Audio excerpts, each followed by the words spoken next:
Hello students, आज हम करते हैं अपना next topic KCL and KVL. तो हमारा फर्स्ट टॉपिक है केसीएल। इसको बोलते हैं किरचॉफ करंट लॉ।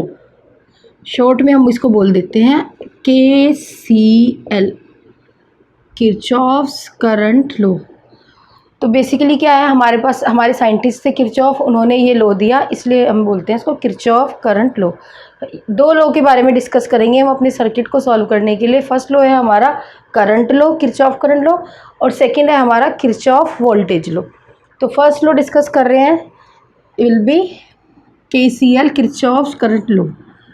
ये क्या है, it states that current at any junction, that is current enter any junction equal to current leaving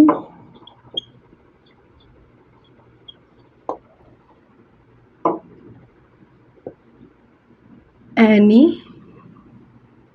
junction. तो बेसिकली बात क्या बोली जा रही है, ये हमारा लॉ कहता है कि कोई भी जंक्शन पॉइंट पे जितना करंट एंटर करता है, उस पॉइंट से जितना करंट लीव करता है, निकलता है, तो उसका जो सम होता है वो क्या होता है, ज़ीरो होता है। डायग्राम की हेल्प से देखते हैं। सपोज मेरे पास क्या है, ये जंक्शन क्या होता है, मीटिंग पॉइंट होता है, जहाँ पे तीन या तीन से ज़्यादा वायर आके आपस में मिलती है, उसको क्या बोलते हैं, जंक्शन। जैसे कि हमारा क्या होता है, रेलवे स्टेशन में क्या होते हैं, जंक्शन होते हैं, जहाँ से हमें क्या पता है हर डायरेक्शन की ट्रेन मिलती है, उसको हम क्या बोल देते हैं, जंक्शन। तो सेम वही चीज़ है, करंट में भी हम वही बात करेंगे। वो सर्किट में ऐसा पॉइंट जहाँ पे हमारे पास तीन या तीन से ज़्यादा हमारे पास मीटिंग पॉइंट होंगे, उसको हम जंक्शन बोल देंगे। जहाँ पे दो वायर्स का मीटिंग पॉइंट होगा उसको जंक्शन नहीं बोलेंगे, उसको हम बोल सकते हैं नोड। बट जहाँ पे तीन या तीन से ज़्यादा वायर्स कनेक्ट करेंगी, उस पॉइंट को हम बोल देंगे जंक्शन। सपोज जैसे कि मेरे पास क्या है, एक जंक्शन पॉइंट है, यहाँ पे करंट मैंने ड्रॉ किया I1, I2, I3, I4, I5। तो ये जो मिड पॉइंट है, ये क्या हो गया, मेरा जंक्शन पॉइंट। इसको बोल देंगे जंक्शन। जंक्शन जंक्शन क्या होता है, एट पॉइंट वेयर थ्री और मोर देन थ्री, जहाँ पे तीन और तीन से ज़्यादा हमारे पास क्या होगी, वायर्स कनेक्ट होगी सर्किट के अंदर, उस पॉइंट को हम क्या बोल देंगे, जंक्शन पॉइंट। तो हमारा किरचॉफ्स करंट लॉ ये बोलता है कि जितना करंट इस पॉइंट से पे एंटर कर रहा है, उतना करंट ही इस पॉइंट पे लीव करेगा। तो देखते हैं इसको। तो I1 एंटर कर रहा है, I1, I2 भी एंटर कर रहा है, प्लस I2, I3 बाहर जा रहा है जंक्शन से, और क्या एंटर कर रहा है, I5 किसके इक्वल होगा, I3 प्लस I4। ओके, तो ये हो जाएगा I1 plus I2 plus I5 minus of I3 minus of I4 will be zero. That is algebraic sum of the at the junction will be zero. कब, जो current, जितना current हमारा junction के अंदर एंटर कर रहा है, उतना ही करंट हमारा जंक्शन के अंदर लीव करता है, उतना ही करंट हमारा जंक्शन से निकलता है, उसको हम बोलते थे केसीएल। ये लॉ हमारा लिया था किरचॉफ्स ने, इसलिए हम इसको बोलते हैं किरचॉफ्स करंट लॉ। जब हम सर्किट सॉल्व करेंगे, वहाँ पे जहाँ पे भी हमारे पास थ्री या थ्री से ज़्यादा मीटिंग पॉइंट पे करंट हमारा मिलेगा, उस जगह पे हम इसको अप्लाई करेंगे। जब न्यूमेरिकल सॉल्व करेंगे तब ज़्यादा ही हमारे को क्लियरिटी आएगी कि कैसे हमें इस लॉ को अप्लाई करना है। Next one important thing, note करके भी लिख सकते हैं। इस करंट को, जो हमारे पास बोर्ड्स में क्वेश्चन पूछा जाता है, वो डायरेक्ट नहीं आता कि केसीएल क्या होता है। हमारे पास जो क्वेश्चन आता है वो होता है कि state law of conservation of current, इसको हम बोलते हैं law of conservation of current. क्योंकि बेसिकली जंक्शन पे क्या हो रहा है, कोई भी करंट प्रोड्यूस नहीं हो रहा और कोई भी करंट क्या हो रहा है, डिस्ट्रॉय नहीं हो रहा। सिर्फ क्या करंट कर रहा है, करंट आके एंटर कर रहा है और उतना ही करंट क्या करेगा, लीव करेगा। इसलिए हम इसको बोल देंगे कंजर्वेशन ऑफ करंट। तो इसको हम बोल देंगे law of conservation of current. तो आई होप आपको क्लियर हुआ होगा केसीएल क्या होता है बेसिकली। तो नेक्स्ट हम इस बात करते हैं अब केवीएल के लिए। किरचॉफ्स वोल्टेज लॉ, इसको बोलते हैं KVL.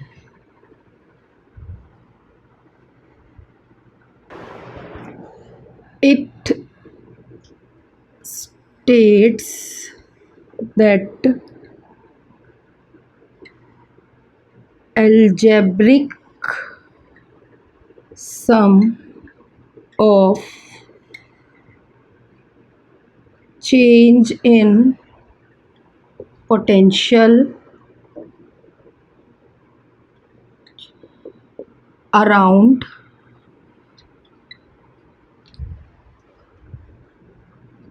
any closed loop in an electric circuit, marker में ना इंक खत्म हो गई,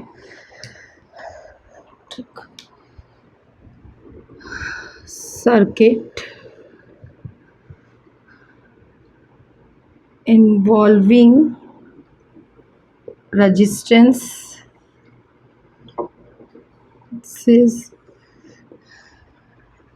and cell will be zero. तो basically change in potential will be zero. तो ये है हमारा Kirchhoff's voltage law. Kirchhoff's voltage law क्या कहता है कि हमारे पास कोई सर्किट है, सर्किट के अंदर जो भी चेंज इन पोटेंशियल होगा इंक्लूडिंग उसमें रेजिस्टेंस है, सेल है, क्लोज लूप के लिए बात करते हैं, वो क्या हो जाएगा, हमारा ज़ीरो हो जाएगा। अब इसको समझते हैं तब ज़्यादा क्लियरिटी आएगी। सपोज़ मेरे पास क्या है, ये एक सर्किट है,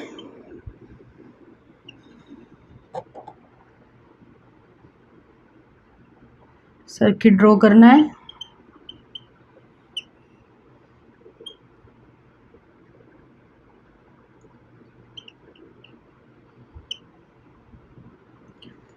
ये रेजिस्टेंस है R1, R2, R3, 1, E2। ठीक है, तो हमारा किरचॉफ्स वोल्टेज लॉ क्या कहता है, change in potential around a close loop will be zero. तो बेसिकली इस लॉ को समझने से पहले हम कुछ थोड़े से पॉइंट्स देखते हैं, तो उसको हम नोट करके लिख सकते हैं, नोट। तो पॉइंट 1 है हमारा, जैसे कि हम करंट की डायरेक्शन में चलेंगे, सपोज़ ये ए पॉइंट है, ये क्या है हमारा बी पॉइंट है, ठीक है, और यहाँ पे मैंने कोई सेल लगाया है, ये R resistance, I current flow कर रहा है। तो इसके लिए हमें याद रखना है कि जैसे ही हम करंट की डायरेक्शन में चलेंगे तो करंट की डायरेक्शन में जो भी हमारे पास रेजिस्टेंस पड़ेगा अगर सेम डायरेक्शन में होगा तो हम उसको पॉजिटिव लेंगे, ऐसे लिखेंगे आई आर। नेक्स्ट हमारे पास पोटेंशियल आया, पोटेंशियल के लिए जब जो भी टर्मिनल हमारे पास सामने आएगा उस टर्मिनल की पोलैरिटी को हम डिफाइन करेंगे। सपोज़ इसकी वैल्यू है हमारे पास सेलन 1, तो plus EMF। Next for example यहाँ पे मेरे पास एक और रेजिस्टेंस हो तो फिर वही करंट आएगा आई, एंड पोटेंशियल हो यहाँ पे तो उसको कैसे लिखेंगे, प्लस आई, ये R2, ये R1 ले लो। क्लियर नहीं हो रहा यहाँ पे, जगह नहीं है। ये मेरे पास कोई सेल लगा है, ये पॉइंट B है और ये पॉइंट A है, ओके। तो करंट फ्लो हो रहा है हमारा A to B। Direction of current will be A to B. R resistance है, ईएमएफ है इसका ई। तो मैंने अगर यहाँ पे इक्वेशन लिखेंगे तो कैसे लिखेंगे, तो यहाँ पे क्या है, मेरे पास करंट है, यहाँ पे रेजिस्टेंस है, तो इसके अक्रॉस जो हमारे पास वोल्टेज ड्रॉप होगी वो क्या आएगी, आई इंटू आर। अब बात आती है पोलैरिटी की, साइन की, कि साइन पॉजिटिव लेना है या नेगेटिव लेना है। जब हम चलेंगे ए टू बी तो हमने हमारी डायरेक्शन क्या है, ए टू बी देखने की, और करंट की भी डायरेक्शन क्या है, ए टू बी, तो हम इसको ले लेंगे प्लस। नेक्स्ट इसके बाद हम इस पॉइंट पे, यहाँ पे हमें जो भी पोलैरिटी मिलेगी सेल की, अगर पॉजिटिव टर्मिनल पहले मिलेगा तो पॉजिटिव लिखेंगे, नेगेटिव टर्मिनल पहले मिलेगा तो नेगेटिव लिखेंगे। तो देखो ए से देखना स्टार्ट किया तो कौन सा टर्मिनल पहले मिला, नेगेटिव पहले मिला, तो यहाँ पे लिखेंगे माइनस ईएमएफ, देन आगे हमारे पास कुछ नहीं है, विल बी ज़ीरो। तो ये तो हो गया ए टू बी के लिए। सपोज़ मैं इसी चीज़ को बी टू ए के लिए सॉल्व करना हो मुझे, फॉर सेकेंड पॉइंट सेम मेरे पास यही चीज़ें सब कुछ है, बस इस बार क्या करना है, बी टू ए सॉल्व करना है, और करंट की डायरेक्शन सेम है आई आर सेलन। तो बट इस बार जो मैंने पाथ लेना है वो बी टू ए लेना है, और करंट आ रहा है हमारा आई टू ए टू बी। तो बी टू ए के लिए बात करेंगे, क्या इक्वेशन लिखेंगे, तो बी से देखना स्टार्ट करते हैं। पहले कौन सी पोलैरिटी मिलती है, पॉजिटिव पोलैरिटी मिली, पॉजिटिव टर्मिनल हाई पोटेंशियल है, तो इसको हम लिख देंगे पॉजिटिव। नेक्स्ट वोल्टेज ड्रॉप की आई हमारे पास आई आर, आई आर। अब बात आती है कि बीच में साइन क्या आएगा। अब देखो हमने बी से ए देखना स्टार्ट किया, बट जो हमारा करंट आ रहा है वो क्या आ रहा है, ए टू बी, तो हम इसको नेगेटिव लिख के इक्वल टू ज़ीरो। तो ये केस हो गया हमारा ए टू बी, और ये केस हो गया हमारा बी टू ए। बेसिकली जो भी हम क्लोज पाथ चूज़ करेंगे, जो भी हम डायरेक्शन चूज़ करेंगे अपना, वो उससे इफेक्ट नहीं पड़ेगा, बस हमें क्या करना है, साइन का ध्यान रखना है। अगर हम ए टू बी लेके चल रहे हैं तो करंट की डायरेक्शन और हमारी पाथ की डायरेक्शन क्या है, सेम है। करंट और पाथ, हमारा जो पाथ हम लेके चल रहे हैं वो हमारा सेम है, इसलिए यहाँ पे जो वोल्टेज ड्रॉप आई है वो आई है पॉजिटिव। नेक्स्ट हमारे पास पोलैरिटी क्या है, यहाँ पे प्लेट की नेगेटिव है सेल के लिए, तो हमने इसको negative will be equal to zero है। बी टू ए चलेंगे, अब हमारा पाथ क्या है, देखने की हमारी जो डायरेक्शन है वो है क्या है, बी टू ए, लेकिन करंट क्या है, हमारा सेम ही सर्किट है, ये भी वाला भी सेम हमारा सेगमेंट है सर्किट का, और ये भी हमारा सेम सेगमेंट है। तो इसमें अब हमारे पास पहले पॉजिटिव टर्मिनल मिला तो हमने पॉजिटिव ईएमएफ लिख दिया, माइनस वोल्टेज ड्रॉप लिख रही है आई आर। वोल्टेज ड्रॉप की पोलैरिटी डिपेंड करेगी हम करंट की डायरेक्शन पे। हमारा पाथ है बी टू ए, करंट की डायरेक्शन है ए टू बी, इसलिए minus of I R equal to zero. I hope ये दो रूल माइंड में रखेंगे, फिर हम सर्किट सॉल्व करेंगे तो कोई प्रॉब्लम नहीं आएगी। नेक्स्ट हम क्या करते हैं, अपना सर्किट सॉल्व करते हैं, उससे हमें ज़्यादा क्लियर होगा। ठीक है, तो अब क्या हमारे पास एक सर्किट है, और इस सर्किट में क्या लगे हुए हमारे पास दो सेल हैं ये, ठीक है। सेल का जो पोटेंशियल है वो 2 वोल्ट है, इंटरनल रेजिस्टेंस सेल का क्या है 1 ओम, एक एक्सटर्नल रेजिस्टेंस 2 ओम लगा हुआ है, एक एक्सटर्नल रेजिस्टेंस 5 ओम लगा हुआ है। एक इधर सेकेंड लूप में देखते हैं, एक 10 ओम है, 5 ओम है, 2 ओम है। सेल है, सेल का हमारे पास जो पोटेंशियल है 1 वोल्ट है, इंटरनल रेजिस्टेंस विल बी 2 ओम। तो हमारा क्वेश्चन क्या कहता है कि हमें दोनों सेल से जितना करंट निकलेगा वो हमें कैलकुलेट करना है कि कितना निकलेगा। तो उसके लिए फर्स्ट तो सबसे पहले क्या करना है, सेल के पॉजिटिव टर्मिनल से करंट निकालते हैं। एक चीज़ याद रखना, जितना करंट सेल के टर्मिनल से हम क्या कर रहे हैं, निकाल रहे हैं, उतना ही करंट वापस उसको देना भी है, ठीक है। तो ये क्या है हमारे पास, आई करंट इधर से आया, इधर गया आई वन, ठीक है। सेम ऐसे ही यहाँ से I2 करंट जाएगा। अब ये क्या हो गया, जंक्शन पॉइंट। यहाँ पे क्या हो रहा है, 1 2 3 वायर्स क्या कर रही है, आपस में मीट कर रही है। तो ये क्या हो जाएगा हमारे पास I1 प्लस I2। नेक्स्ट ये सेम I1 प्लस I2 इधर जाएगा, I2 वापस अपने सेल में, सेम ऐसे ही I1 इधर, I1 एंड I1, ओके। तो सबसे पहले क्या करना है, करंट की डायरेक्शंस को ड्रॉ कर लेना है। ड्रॉ करते हुए चीज़ एक पॉइंट याद रखना है, जिस सेल से जितना करंट हम उससे निकालेंगे उतना ही करंट हमने सेल में क्या करना है, वापस उतना ही करंट देना है। सपोज़ मैंने यहाँ से I1 करंट क्या किया, निकाला, और मैं यहाँ पे I2 करंट दे रही हूँ, तो ये रॉन्ग हो जाएगा। तो I1 करंट ही क्या करेगा, एग्जिट करेगा, तो I1 करंट ही एंटर करेगा फिर से सेल में। तो उसको सॉल्व करते हैं। सॉल्व करने के लिए हम क्या करते हैं, क्लोज लूप ले लेते हैं और पहले इसकी नेमिंग करते हैं। A B C D E F। Okay, तो सबसे पहले बात करते हैं in loop, closed loop, loop हमेशा क्लोज्ड होना चाहिए। इन closed loop A B E F A, A B E F A, ठीक है। A से जाना है B पे, B से जाना है E पे, E से फिर F पे और F से फिर पलट के A पे, क्योंकि हमें क्या करना है, लूप को क्लोज लेना है। अब हम क्या करेंगे, A से देखना स्टार्ट करेंगे तो हम ऐसे इसमें मूव करेंगे सर्किट में, इस डायरेक्शन में हमने चलना है, ठीक है, A टू F। ओके, तो इसके लिए इक्वेशन लिखना स्टार्ट करते हैं। A से देखना स्टार्ट करते हैं। सबसे पहले A से चले, रास्ते में हमें क्या मिला, 5 ओम रेजिस्टेंस मिला और करंट मिला। रेजिस्टेंस और करंट इसी डायरेक्शन में हम क्या कर रहे हैं, मूव कर रहे हैं, और इसी डायरेक्शन में हमारा करंट भी है।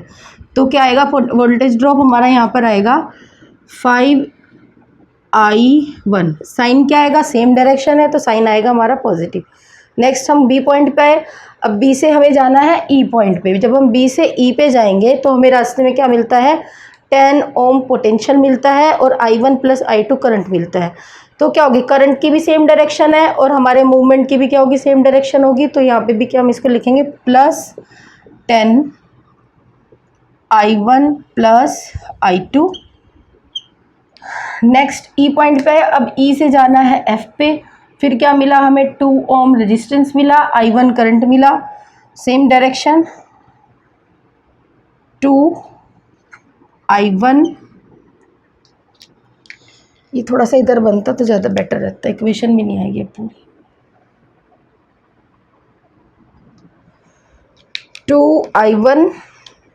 नेक्स्ट हम F पॉइंट पे गए, F से हमें फिर A पे जाना है। तो अब हमें क्या मिलेगा, यहाँ पे सेल मिला। सेल का कौन सा टर्मिनल मिला, यहाँ पे हमें सेल का नेगेटिव टर्मिनल मिला।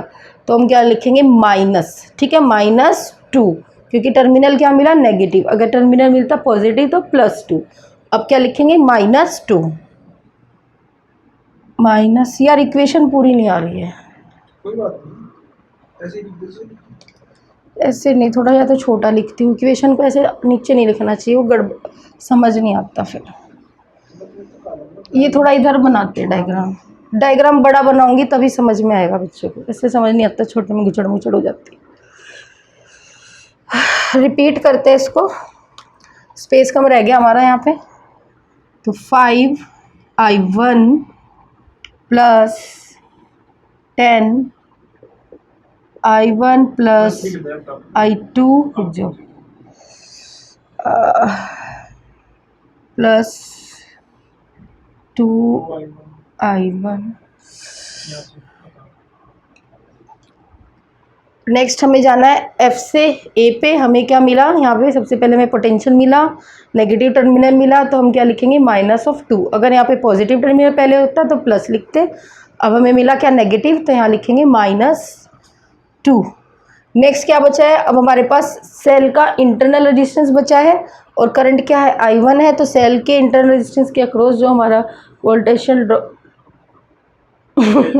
जो हमारा वोल्टेज ड्रॉप होगा वो क्या होगा, +1I1 विल बी 0। तो ये हमारी इक्वेशन फर्स्ट बन गई है। दोबारा देखते हैं, कन्फ्यूज़न हो कोई। तो हमें क्या जाना है, क्लोज लूप में ए से चल के ए पे ही जाना है, फर्स्ट लूप में ABEFA।